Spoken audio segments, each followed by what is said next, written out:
Hello, it's Locals Day. You know what that means. Wait till the last minute to do a deck profile. So here we are, and we are finally back with Dinos because, fun fact, spoiler alert for the extra deck, this card took forever to came in because TCG Player and the United States Postal Service sucks. So we'll get into that later. And, I mean, if you've seen any Dino profile lately, you know where they play that. But,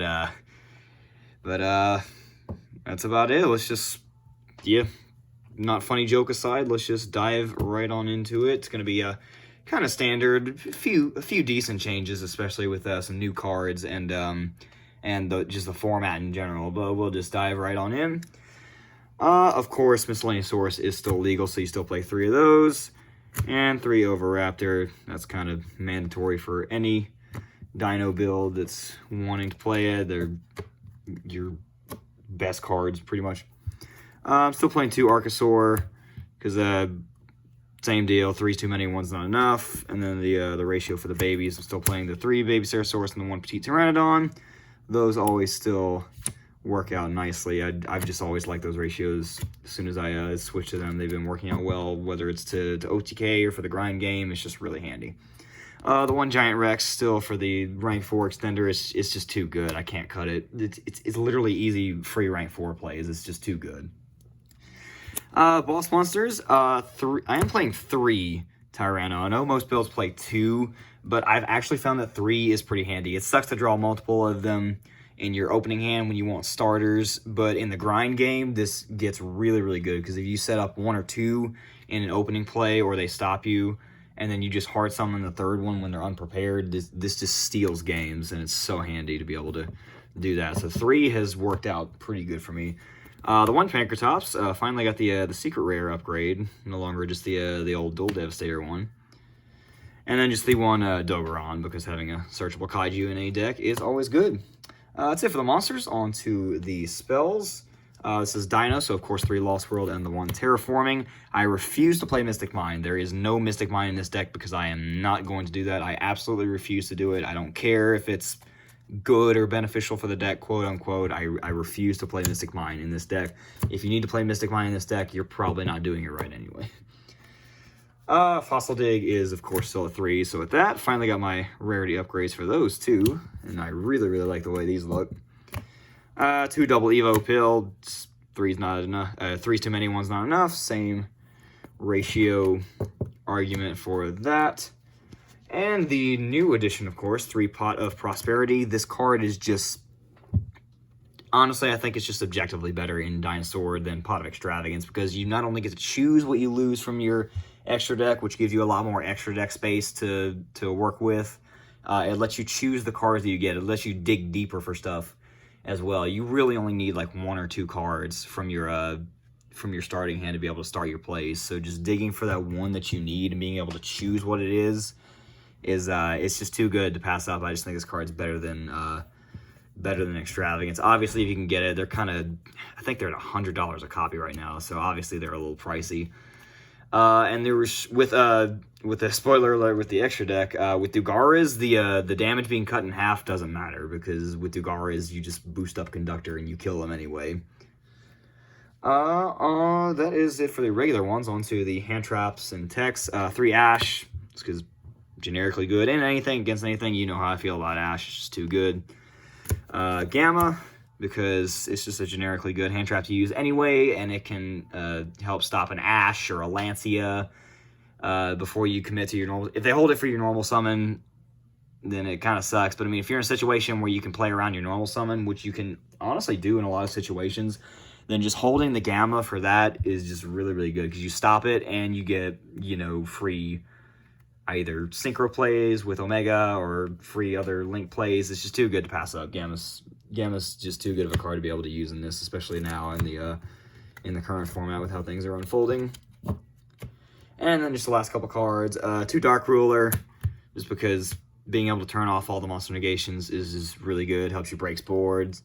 And a Feather Duster and a Lightning Storm for back row issues, because we do not like those and we want to clear the way to make Conductor go burr. That's it for the main deck. That is 41 cards. If you want to play a few things differently, Obviously, 3 Conductor's a little bit ambitious for what the deck can do. I see a lot of builds also only do 2 Baby Ceratosaurus instead of 3, but I just find that 3 of each of those works really well. If you want to do different hand traps, I see some builds not even playing hand traps. They only play board-breaking cards. Like, they do 3 Dark Ruler, 3 Lightning Storm. If you want to go the degenerate route and play Mystic Mine, you go ahead, but I refuse to do that.